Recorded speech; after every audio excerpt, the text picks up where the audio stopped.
outside besides being crazy windy.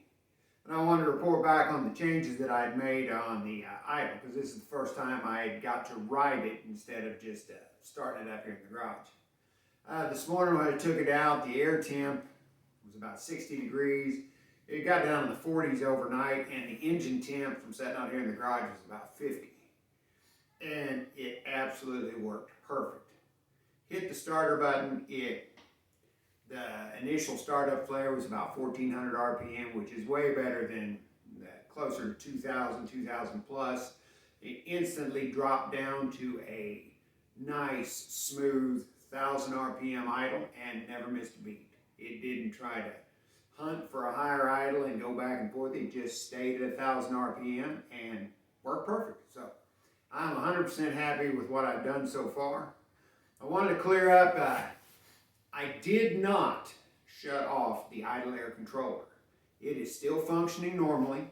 I mean, when it's sitting there idling at 1000 RPM, the little stepper motor's doing its thing to keep it at 1000 RPM. All I did was set the idle speed to 1000 RPM regardless of the temperature, where, you know, before colder it would try to idle faster.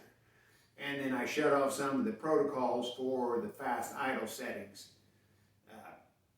that affected the stepper motor. But the stepper motor still works, the IAC is still functional, so you know, I didn't like bypass anything and rig it up. It's still doing its thing.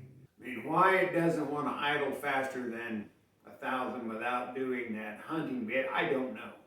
And at this point I really don't care, because how I've got it set now is how I want it. So the fuel mixture, the enriching for colder temps is still in effect.